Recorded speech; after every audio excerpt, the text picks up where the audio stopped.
Boa noite, meu querido aluno. Hoje vamos dar continuidade à nossa aulinha sobre a história da saúde no Brasil e do mundo. Ainda falando um pouco sobre a realidade do que se via na história aqui do desenvolvimento da saúde aqui no Brasil.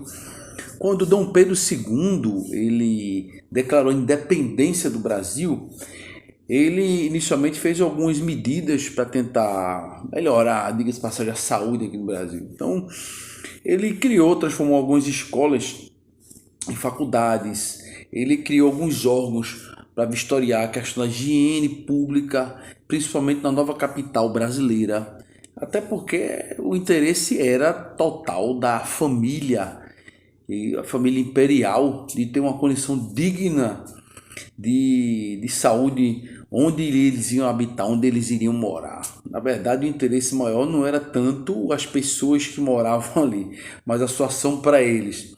Então, diversas mudanças urbanas elas foram implantadas justamente para um melhor acolhimento dessa família real. Então foi feito o quê?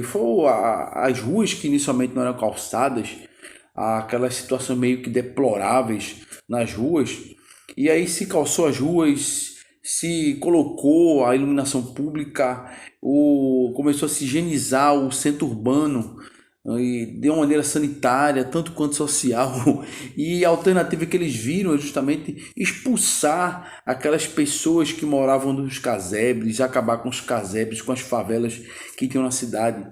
Essas pessoas que não tinham uma boa condição de vida, aquelas pessoas pobres, elas foram expulsas daquela localidade, e simplesmente uma ação dessa do Império favoreceu a marginalização, ou seja, viver à margem da sociedade.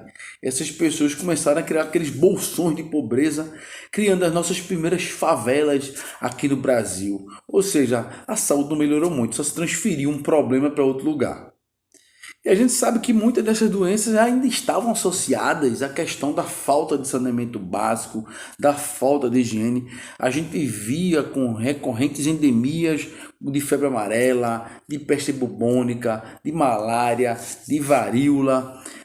O problema dos esgotos na época, eles corriam a céu aberto, o lixo ele era depositado em valas. Imagina que os problemas que a gente tem hoje, onde a gente tem aquelas chuvas torrenciais que a água se arrastando no lixo para as canaletas, entope, e aí o transborda tudo. Não era muito diferente nessa época, era muito pior, porque a gente não tinha essa estrutura de saneamento que a gente tem hoje. E aí cada vez mais a saúde que se achava que ia mudar, não mudou nada. Continuou, na verdade, acredito que os problemas ainda têm aumentado mais ainda. Mas foi só no século XIX que começou a se estruturar realmente a parte de saneamento básico aqui no Brasil. A gente sabe que a partir de já lá no fim da escravidão, o nosso país ele ficou muito dependente da mão de obra do imigrante para poder continuar com o cultivo dos insumos que eram a base da economia brasileira. E a base inicialmente era o café. E a gente tem aqui entre 1900 e 1920, o Brasil ele ainda era muito refém dos problemas sanitários. E aí vê o tempo que se passou e a gente não conseguiu resolver nesse universo, nesse intervalo de tempo, os problemas.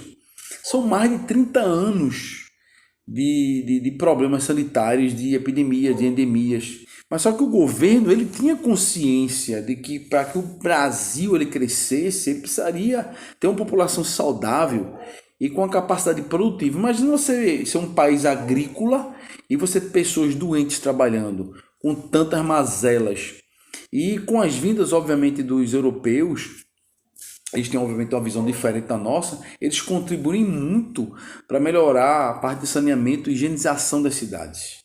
E a gente lembra daquela época do trabalho dos sanitaristas. A gente tem inclusive aquele médico Oswaldo Cruz, que inclusive dá nome ao nosso hospital aqui em Pernambuco, o Hospital Universitário Oswaldo Cruz, e toda aquela revolta da vacina, porque as pessoas, como não tinham tanto discernimento e não aceitavam de maneira voluntária a aplicação dessas vacinas, e aí houve aquelas revoltas. E mesmo assim, as ações sanitárias, dos cuidados da saúde, ela ainda demandava um acolhimento maior, um investimento maior. E nesse meio intervalo também houve o que? Algumas ações sanitárias que foram direcionadas aqui para o sertão nordestino, aqui a gente sabe no Nordeste, e houve uma divulgação de importantes campanhas de cuidado da saúde, principalmente no meio rural.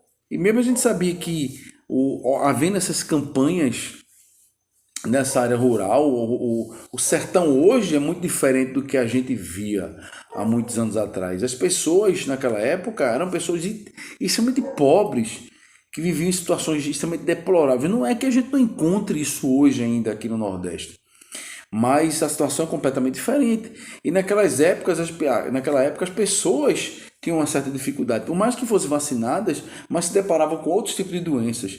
E aí, obviamente que era necessário uma intensificação e disseminação das vacinas para tentar frear essas doenças que acometiam a população na época. Mais ou menos em 1920, foram criadas as CAPs, que eram aquelas caixas de aposentadoria e pensão, onde os trabalhadores eles criavam essas castas somente para garantir a proteção da sua velhice, tanto quanto da doença. Então, você já vê que existia uma certa diferença. Aquelas pessoas que trabalhavam de maneira formal conseguiam ter acesso à saúde, e aqueles que não iriam ficar à mercê da filantropia das Santas Casas de Misericórdia, dos trabalhos voluntários dos protestantes, dos evangélicos, tanto quanto dos espíritas.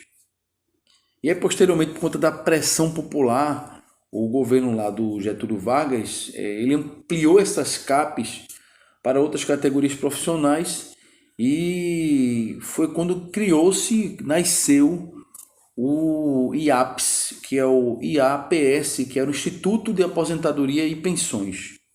E aí começa a se desenhar um cenário de melhoria da saúde no Brasil até a gente chegar no SUS. E aí, na época da presidência do Getúlio Vargas, houve várias reformulações no sistema que visava, na verdade, a criar uma atuação maior e centralizada, principalmente quando se falava em saúde pública.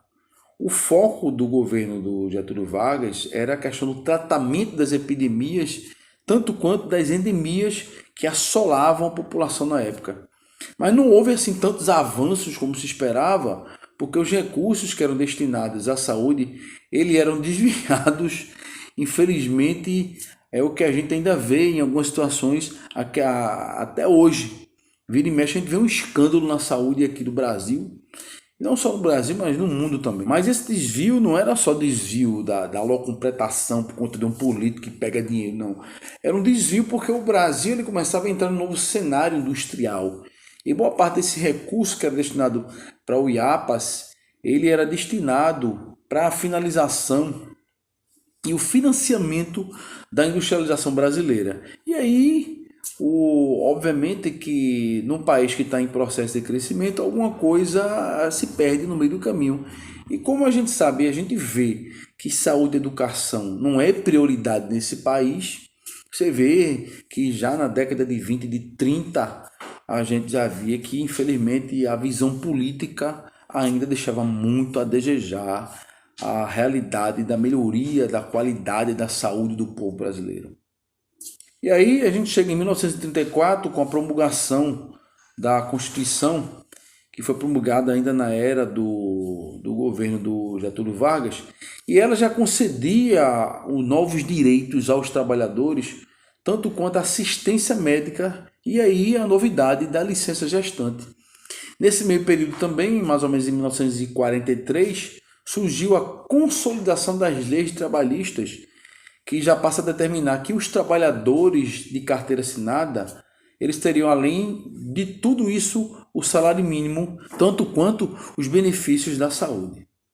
E lá por volta de 1950, teve a terceira Conferência Nacional de Saúde, que foi criado o Ministério da Saúde. E aí você começa a ver, que começa a se discutir realmente, começa a dar a devida importância à questão da saúde, do sistema de saúde no Brasil. Mas nessa época, ou ainda se tinha vários problemas para serem solucionados até a gente conseguir chegar realmente à criação do Sistema Único de Saúde. Mas nesse período já se discutia a criação do sistema de saúde para todas as pessoas, que pudesse abrigar todas as pessoas de um direito que fosse universal à saúde. A organização do sistema, ele inicialmente deveria ser descentralizado e iriam visar o protagonismo do município, ou seja, o município seria responsável pela saúde dos seus munícipes. E a gente sabe que quando chega na década de 64, com o golpe militar, essa proposta praticamente foi sepultada em pouco tempo. E aí a gente volta à estaca zero, com a saúde precária, onde o povo brasileiro iria continuar sofrendo.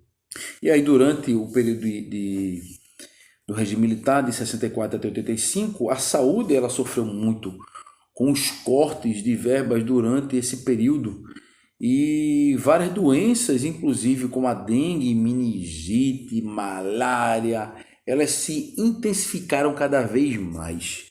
Por quê? Porque a população cresceu e todas as suas mazelas vieram juntos, sendo somatizadas, e como a gente não tinha uma política efetiva de saúde, a gente sofreu demais nessa época.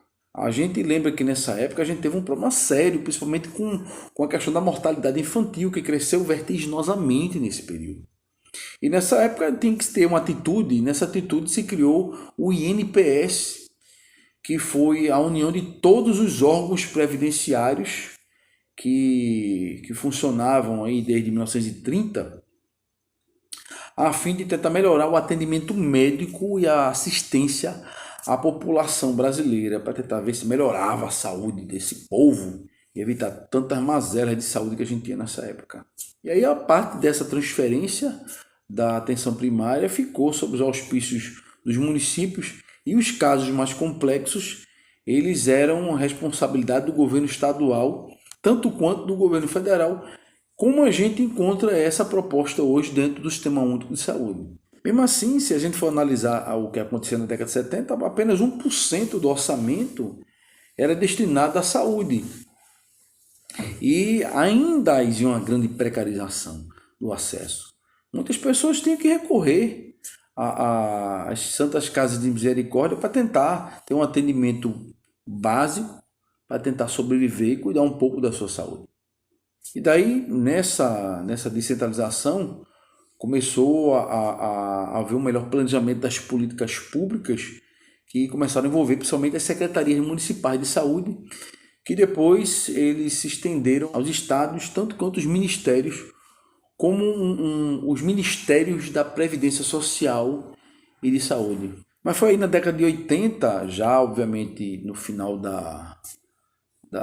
do regime militar, que houve um movimento sanitarista que foi muito importante, foi um momento ímpar de entendimento da saúde, como a saúde pública como uma prioridade dentro dessas pautas de melhoria da qualidade de vida da população, tanto quanto se a gente quiser ser um país protagonista e sair daquela situação que a gente vivia, deveria se pensar realmente e se investir em saúde.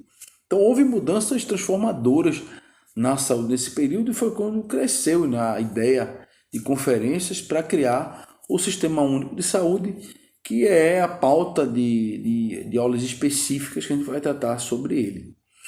Teremos ainda, vamos falar um pouco da saúde, não só no Brasil, que essas duas primeiras aulas elas estão relacionadas à saúde do Brasil, e vamos falar um pouco da saúde no mundo, ok? Vamos para a próxima aula.